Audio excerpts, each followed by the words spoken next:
let's look critically on the reason for the delay in disbursement, even when disbursement was scheduled to take place before the end of May, as we announced here on this channel. First of all, we have always been emphasizing that disbursement processes has long commenced.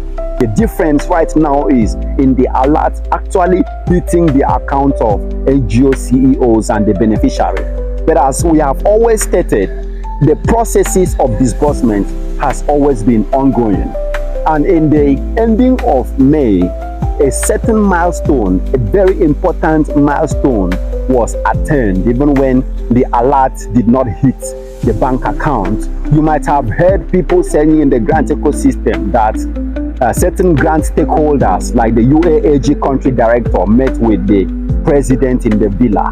It wasn't actually the country director of the UAAG alone that met with the president, and the most importantly is for us to understand the reason for that meeting in the villa between other grant handlers alongside the country director of UAAG.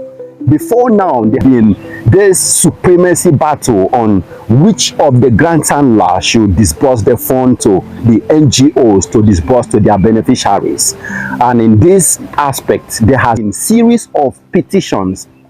A certain grant handler feels he should be in charge of disbursing the fund to every other grant handler to disburse to the NGOs. So in the light of all this, there has been petition even in the month of May on why the disbursement should be overhauled or suspended until their NGO or foundation is the one profiled to disburse the fund to every other grant handler. And this is the very reason why the president decided to engage with the grant handler, because as a fact, when people say the president of Nigeria doesn't want the fund to be disbursed, it's far from that. The president is not delaying disbursement. It is the fight and fisticuff amongst the grant handler that is actually delaying disbursement. The presidency, time and again, only intervene in the conflict, calling for peace for disbursement to commence. In the last week of May 2025, the presidency invited all the grant handlers to settle this cause that has been lingering among themselves. So the country director of the UAAG was there, Theobarth Global Foundation, the EPIC Supreme, St. Rita, AGPGN representative, other grant handlers were there, all to harmonize which of the Apex NGO is going to be used for disbursement of the fund to the NGOs.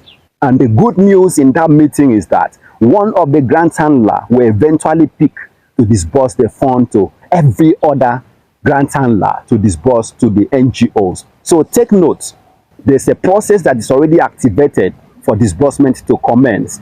This particular Apex NGO is receiving the fund and then will dispense to other grant handlers. So the good news in that aspect is that virtually all grant handlers, grant promoters that has profiled themselves for this disbursement, that has existed in the grant ecosystem all this while, has been accepted or approved by the government to partake in the disbursement. Aware that if approval is not given for most of these grant handlers to receive the fund, the government is already aware that some beneficiaries will go home with nothing after having waited in the grant ecosystem for almost a decade. So in the light of this, the presidency allowed every grant handler, he directed that the fund should be given in some certain percentages to almost all the grant handlers to disburse. From the list that is seen circulating at the moment, the AGPGN is top there in the list, followed by UAAG, Theobarth Global Foundation, Supreme, St. Rita, EPIC. Other grant handlers are equally included in the list, which is not popular in the grant ecosystem. And apart from this, it is equally important to acknowledge that what is going to be disbursed by these grant handlers aren't the same. Some of the grant handlers are only approved to disburse cash to the beneficiaries as grant, while some of them will disburse palliative to their own audience, and the other extraction of grant handler will partake in the project to their own audience of beneficiaries. So the AGPGN, being top in the list, will disburse palliative to their own audience. Entitlement for their own beneficiaries has already been stated in our previous video. Reference back to it for more clarity. The UAAG will be disbursing grants to their audience according to the UAAG country director, while the likes of Supreme Hope Project will be partaking in projects. They will utilize the fund given to them to embark on execution of projects in communities, while some certain portion of it will be allocated to their beneficiaries as empowerment. So there is cash disbursement and there is an empowerment for artisans and entrepreneurs under that scheme. The likes of Theobarth Global Foundation is approved to disburse funds to their own audience of NGOs and beneficiaries. So everyone technically has been included. There is an all-inclusive arrangement ongoing. Every beneficiaries that have ever subscribed for grants, irrespective of the organizations that they subscribe with, will partake in this disbursement. Those other less popular grant handlers have been merged with some other bigger organizations to disburse funds to those audience of beneficiaries instead of them losing out in the process. Therefore, what we consider as a delay of disbursement not taking place in May was not actually a delay, but a very important milestone that is to the benefits of all beneficiaries. Aware that if disbursement was to take place in that May, so many NGOs will not have received alerts. So many beneficiaries will never have received alerts. So that harmonization that took place at the villa in the month of May between the federal government and the grant handlers, all of them has eventually led to inclusion of almost all the NGOs and beneficiaries who has ever applied for grants in the grant ecosystem. Again, the first week of June was the specific week where the grant handlers were invited to EFCC and the CBN, not CBN alone as is circulated. They were first invited for security profiling. Yes, as you have been approved to disburse the fund, go to EFCC and submit your credentials. Hence, when you receive the money, you will not disappear into thin air or run away from Nigeria to overseas with people's money. Therefore, the need for the grant handler to submit their BVN, their NIN, their international passport, and other sensitive documents that will enable them to be tracked either by the EFCC or Interpol, especially in areas of trying to misappropriate the fund, trying to truncate what is meant for the NGOs and beneficiaries. Their account is profiled for monitoring by the EFCC. It is after that security profiling that they now proceed to the CBN to receive code to access the fund. These are all processes that take days. Sometimes the activities is not completed in 1, 2, or 3 days. There are several grant handlers that are involved, and any activity that have to do with documentation are always done with all degree of sensitivity and diligence. So you don't just walk in and then get cleared, you walk away. There are some confirmations that have to be done by the EFCC and other crime fighting institutions to ensure these documents tendered are not forged but correct. So those screenings and those confirmations actually marked another bout of delay that was seen or experienced in the grant ecosystem. It's after the completion of that stage that the grant handler were approved to approach the CBN to receive the code that is required to access the fund for disbursement to the NGOs.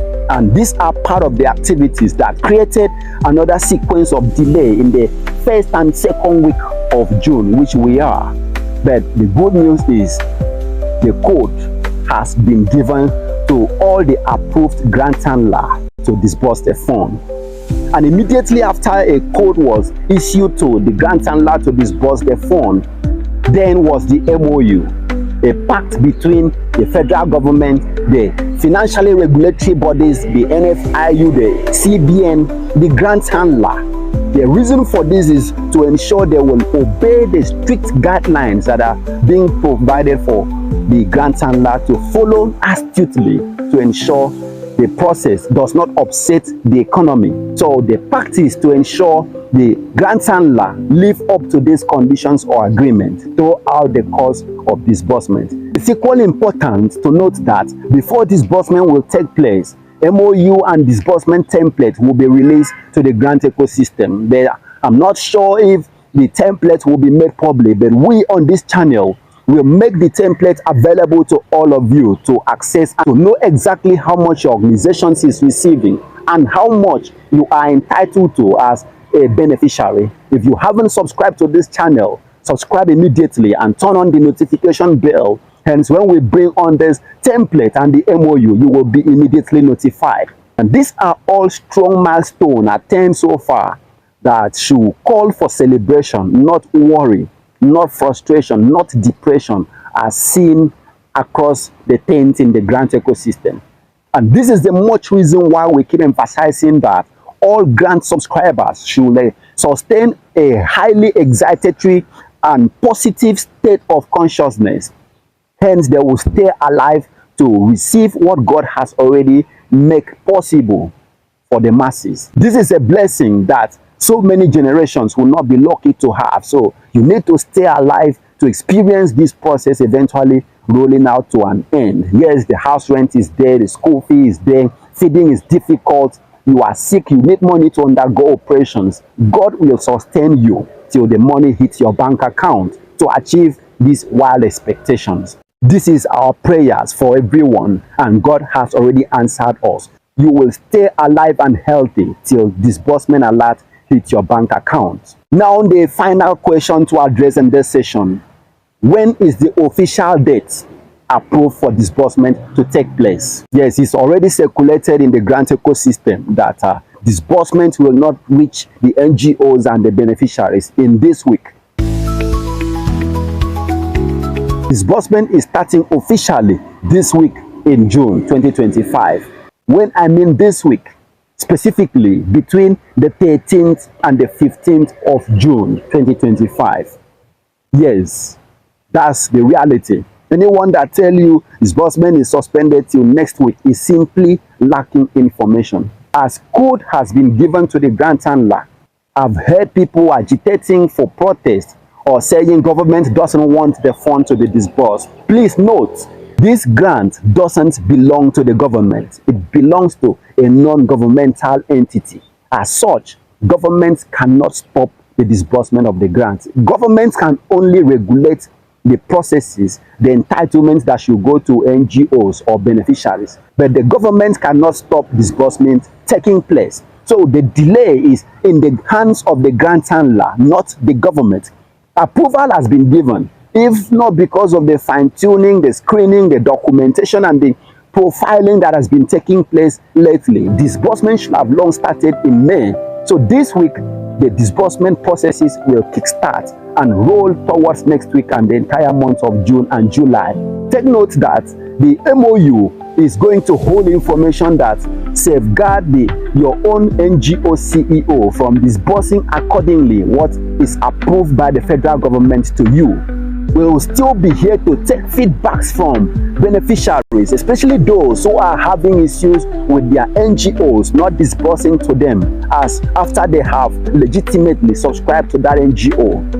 Subscribe to this channel so that you will be able to keep track of this activity and equally present your own unique case, if any, for us to help you to troubleshoot it accordingly. Disbursement is segmented. Not everyone will receive in the same day. But the most important thing is let the process commence. One who is already aware that the disbursement has kickstarted will patiently wait for it to get to his or her turn. So depending on the category you belong to, you may receive this week, or you receive it next week, or before the end of June.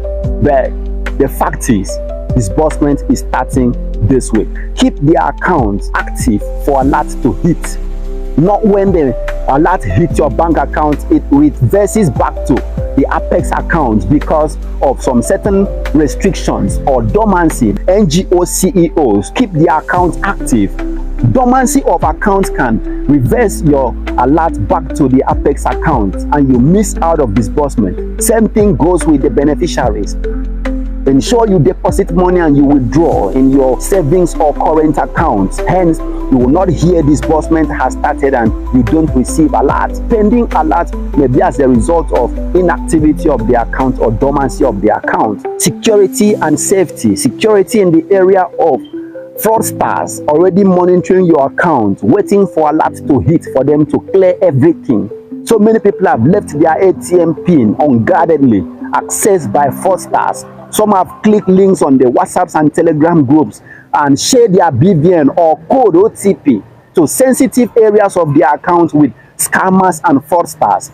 This is where there will be a real problem, because as the fund enters, the scammers and the fraudsters or hackers that have been monitoring your account will simply wipe it. God forbid that the fund belonging to the NGO is wiped completely from the NGO's account, either the cooperative or the foundational account. That implies all the beneficiaries under those organizations will not receive alert. This security information is to all NGOs. Approach their account officers and request for a lien to be placed on their account. A lien or a post-no debit should be placed on their account, pending when they will approach the bank and on lien aid for disbursement to take place, or to ensure no individuals elsewhere have access to the account.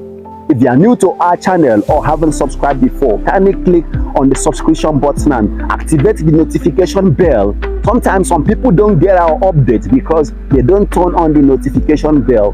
Activate the bell, hence when we publish our next content, you will be immediately notified. Summarily, before we depart today, be rest assured that the reason for the delay is finally over, and starting from this week, disbursement will commence and roll out to other NGOs and beneficiaries throughout the month of June and end officially in July 2025.